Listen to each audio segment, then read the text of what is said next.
रावण शक्तिशाली था, ये बात सत्य है, लेकिन इतना भी शक्तिशाली नहीं था कि उसे कोई पराजित नहीं कर पाए। तीनों लोग उसके नाम से कांपते थे। उसे वरदान प्राप्त था। वरदान से मिली शक्तियों से रावण का अभिमान इस कदर बढ़ता गया कि उसने अत्याचार की सारी सीमाएं लांघ दी। इसके बाद स्वयं भगवान विष्णु को श्री राम के अवतार में अवतरित होना पड़ा और रावण का वध कर संपूर्ण धरा को उसके अत्याचारों से मुक्त कराया गया। रावण को सर्वशक्तिशाली होने का बहुत अभिमान था, मगर उसका ये अभिमान सहस्त्रबाहु अर्जुन, राजा बलि और स्वयं भगवान शिव ने उसे पराजित कर तोड़ दिया था। तो आइए जानते हैं रावण के पराजित होने की घटनाओं के बारे में। बाली भी बलशाली था। उसे वरदान प्राप्त था कि सामने वाले व्यक्ति की शक्ति उसमें समाहित हो जाती है, जिस कारण सामने से उसे कोई पराजित नहीं कर सकता था। एक बार लंकापति रावण बाली से युद्ध करने के लिए पहुंच गया। बाली रावण से युद्ध नहीं करना चाहता था, मगर बार बार ललकारने के कारण बाली को क्रोध आ गया और उसने रावण को बगल में कस के दबा लिया और 4 समुद्रों की परिक्रमा कर डाली।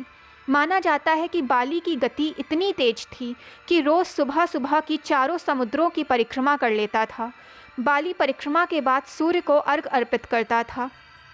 जब तक बाली ने परिक्रमा की और सूर्य को अर्घ अर्पित किया, तब तक रावण को बगल में दबा कर ही रखे रहा और पूजा करता रहा। रावण परेशान हो गया और बचने के अनंत प्रयास किए, मगर बाली की पकड़ से वो मुक्त नहीं हो पाया। अंत में बाली ने रावण को छोड़ दिया। इसके बाद रावण ने बाली से कभी युद्ध नहीं किया और बाद में प्रभु राम के हाथों बाली का वध हुआ। सहस्त्रबाहु अर्जुन बहुत शक्तिशाली था। उसके 1000 हाथ थे, इसीलिए उसे सहस्त्रबाहु कहा जाता था। एक बार सहस्त्रबाहु अर्जुन ने अपने 1000 हाथों से नर्मदा नदी के बहाव को रोक दिया। बाद में उसने उसे छोड़ दिया। ऐसा उसने कई बार किया। उसके ऐसा करने से एक बार रावण की पूरी सेना ही नर्मदा नदी में बह गई। इससे रावण क्रोधित हो गया और सहस्त्रबाहु से युद्ध करने पहुंच गया। सहस्त्रबाहु ने कुछ देर में रावण को पराजित कर उसे बंदी बनाकर जेल में डाल दिया। रावण को अपनी शक्ति पर एक बार फिर घमंड हुआ। रावण ने तय किया कि वो पाताल लोक पर भी राज करेगा। इस इच्छा को लेकर उसने दैत्यराज बलि को ललकारा।